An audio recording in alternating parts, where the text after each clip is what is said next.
क्या गुरुग्राम में रेंट की जमीन पर चुपके मस्जिद बनाई गई?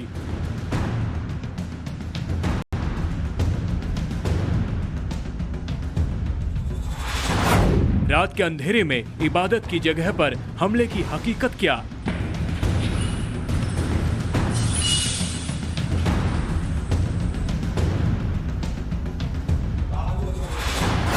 मस्जिद में मारपीट का बहाना, मकसद अवैध कब्जे को छिपाना। मार के तोड़ी। गुरुग्राम में जिस जमीन पर गदर, वहां से एक्सक्लूसिव ग्राउंड रिपोर्ट। देश की राजधानी दिल्ली से सटे हरियाणा के गुरुग्राम में 12 अक्टूबर की रात ऐसा क्या हुआ जो हंगामा मच गया? क्या वाकई इबादत गाह पर नमाज के वक्त भीड़ ने हमला किया? क्या विवाद की वजह किराए की जमीन को चोरी छिपे मस्जिद की शक्ल देना है? हरियाणा के गुरुग्राम के भोरेकला गांव में अभी हम मौजूद हैं और आज से कुछ दिन पहले इस गांव को में एक विवाद आया। विवाद मस्जिद को लेकर, जहां ये कहा गया कि इस मस्जिद के अंदर कुछ लोग मौजूद थे और आधी रात में कुछ भीड़ आती है और लोगों पे अटैक करती है और उनके साथ बदतमीजी करती है। ये मस्जिद आप देख रहे हैं, ये भोरेकला गांव की मस्जिद है। इसका नाम भी भोरेकला मस्जिद है और इसी मस्जिद के ऊपर जो है ये आरोप लगे कि यहाँ पे कुछ लोग आए और अंदर बैठे लोगों के साथ बदतमीजी की। इस पूरे मामले के सामने आने के बाद पुलिस एक्शन में आई, कुछ लोगों को बुलाया पूछताछ के लिए और उसके बाद दोनों समुदायों के बीच में एक चर्चा हुई और सुलह की तैयारी हुई।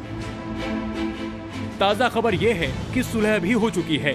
जिन लोगों ने पुलिस से नमाज के वक्त अटैक और मारपीट की शिकायत की थी, अब उन्हीं लोगों ने उस शिकायत को वापस ले लिया है।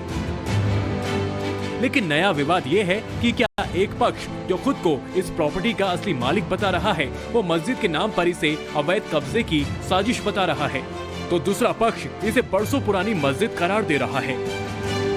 अब जो है कुछ और तथ्य इस मस्जिद को लेकर सामने आ रहे हैं। कुछ और बातें अब धीरे धीरे इस मस्जिद को लेकर खुल रही हैं। बातें ये कि इस मस्जिद जो जिस जमीन पे बनी हुई है, यहाँ कभी मस्जिद बननी ही नहीं थी। कॉन्ट्रैक्ट के हिसाब से यहाँ पे कुछ और था। तो सवाल ये उठता है कि आखिर ये पूरा विवाद गहराया क्यों और आखिर इस मस्जिद की असलियत क्या है? सच क्या है, इसकी पूरी पड़ताल आपको दिखाएंगे। लेकिन फिलहाल आप 12 अक्टूबर की ये तस्वीर देखिए, जब गुरुग्राम के पहुड़ा कला गांव में यहाँ नमाज के वक्त बदसलूकी को लेकर बवाल मच गया। लोगों की आवाज आती है बाहर से कि यहाँ से बाहर निकलो, नमाज हो चुकी है, और ऐसे डंडे मारते हुए गेट को और खिड़कियों को अंदर आए हैं। उसके बाद इन भाई को उन्होंने पकड़ के धक्का मारा है। हमारे जो 2 बुजुर्ग थे उनको भी धक्का मारा है। धक्का मारने के बाद उनकी डाडियाँ पकड़ी हैं और उनकी कुर्सी मारी है और मुझे भी बाहर भगा दिया गया है। तो इन लोगों को उन्होंने दबोच लिया। मैं कैसे ही जान बचा के बाहर आया ताकि मैं लोगों को बता सकूं, अपने घर वालों को, कि ऐसे ऐसे दंगा हो चुका है। खुद को चश्मदीद और पीड़ित बताने वाले ने जो आरोप लगाया, उसे अब ईदगाह की देखरेख करने वाले बुजुर्ग उमेद खान ने ही तूल देने से साफ इनकार किया है। चाचा जी, क्या हुआ था उस रात में? भाई हम नमाज पढ़ रहे थे, नमाज पढ़ता के ऊपर 2-4 बालक आया और मैं पकड़ के भगा दिया, कुर्सी तोड़ी 2-3। ये बात हुई है। उसके बाद फिर आपने पुलिस कंप्लेन की? हाँ, कंप्लेंट रही, पुलिस रही कई दिन लग। फिर आगे क्या हुआ? आगे फिर पंचायत फैसला होगा। पंचायत में सुलह समझौता हो चुका है। ऐसे में अब मामला शांत है, लेकिन पुलिस को क्या शिकायत मिली थी, उसे भी सुन लीजिए।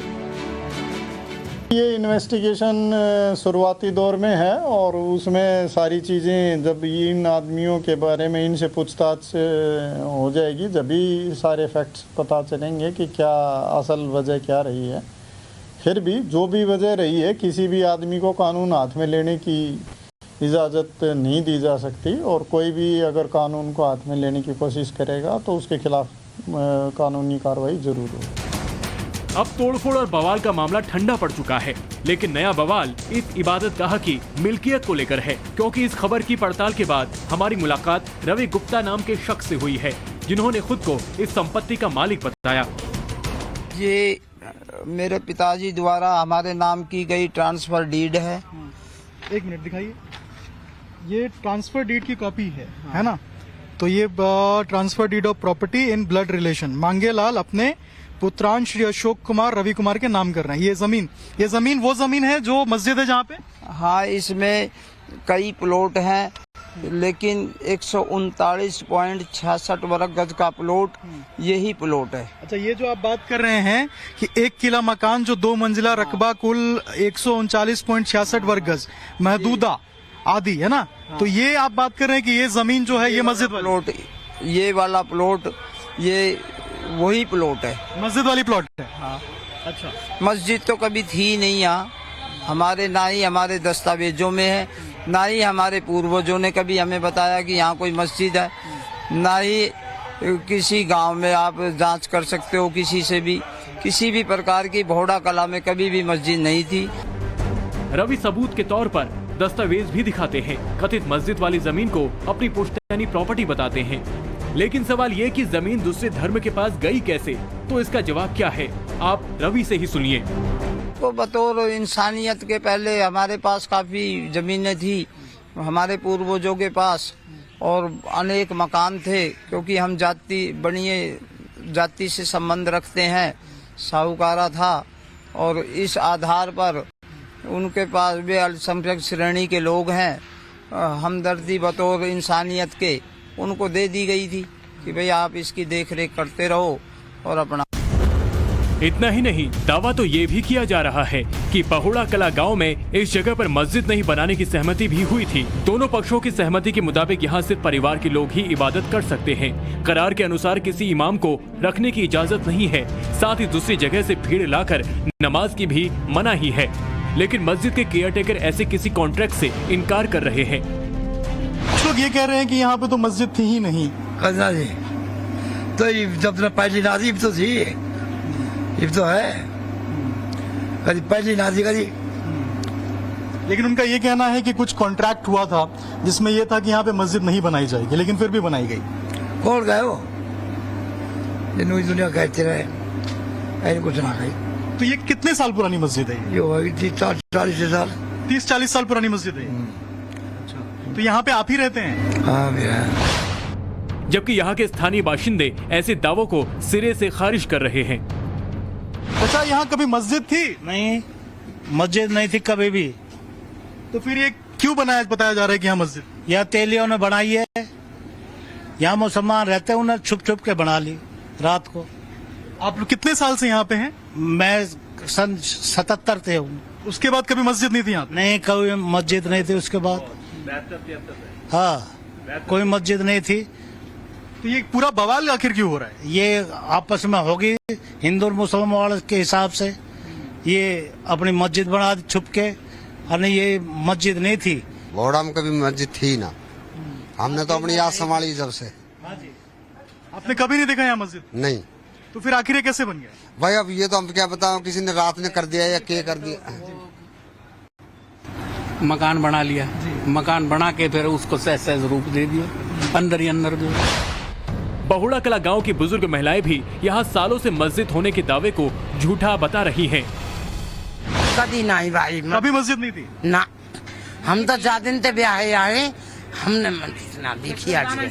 हाँ, मस्जिद ही ना, तो बता कहाँ थे कभी नाम वो बनना। अब आखिर कैसे बनाई? हम तो राजी ना भाई, कहीं भी रात में बनाई होगी कौन। अब आप लोग क्या चाहते हैं? अब हम राजी ना इनते कि भाई हम जितना बने घोड़े में होनी ना चाहिए, कि पहले थे ही नहीं, बाहर बनिए, जाओ बाहर, यहाँ कैसे बनवा लेंगे, कभी हटा ही नहीं, कैसे बनवा ले भाई, ये जगह मस्जिद की है। गुरुग्राम के इस इलाके में लंबे वक्त से सक्रिय सामाजिक कार्यकर्ता भूपेंद्र सिंह का दावा भी कुछ ऐसा ही है। वो भी बहुड़ा कला गांव में कहीं भी मस्जिद होने से साफ इनकार कर रहे हैं। भूपेंद्र इस जमीन पर रवि और अशोक 2 भाइयों के मालिकाना हक को लेकर लोअर कोर्ट का ऑर्डर भी दिखाते हैं। जो आप इसको मस्जिद बता रहे हो, यह सरासर गलत है। ये 2014 से केस चल रहे हैं। रवि सनोफ मांगेलाल सनोफ उमराव जी का देहांत हो गया, उनके पश्चात ये मांगेलाल की आई, उनके पश्चात इन दोनों भाइयों का, रवि और अशोक, इनका मामला था। इनका 2014 से चल रहा। 2014 में इन्होंने दावा डाला है, उसके बाद में 2014 में इनका डिसीजन आ चुका है।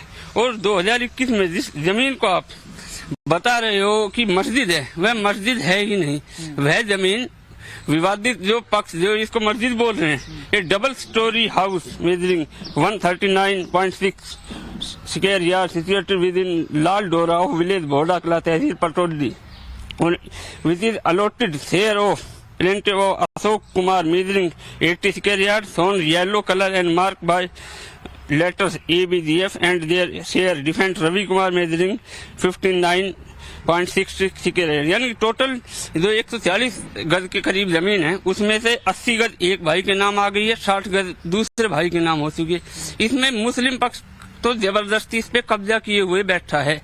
कोर्ट में गरिमा यादव सिविल जज junior division sub division Pataudi, उनका फैसला आया हुआ है। उनके पास जो आप ये मस्जिद बता रहे हैं कोई कागज ही नहीं है उनके पास। मस्जिद की मुखालफत करने वालों का दावा है कि हिंदू परिवारों ने मुस्लिम फैमिली को भाईचारे में जमीन दी और उसने इस पर अवैध कब्जा जमा लिया। सबूत के तौर पर निचली अदालत का आदेश भी दिखाया जा रहा है। बीजेपी का आरोप तो और भी गंभीर है। हरियाणा में सरकार चलाने वाली पार्टी के स्थानीय नेता इसे लैंड जिहाद और मेवात गैंग की साजिश करार दे रहे हैं। ये दो परिवार के लोग थे, वो वहां पर बैठ के अपना इबादत करने लगे, जिसके बाबत रवि हरने इनको कई बार कहा कि भाई आप यहाँ पर ये ना करें। तो धीरे धीरे इन्होंने क्या करा, ये रात को कभी 200 ईंट लाते, कभी 400 ईंट लाते, और वहां धीरे धीरे उन्होंने एक मजार बनानी शुरू कर दी। ये इनका लैंड जिहाद का पहला कदम था।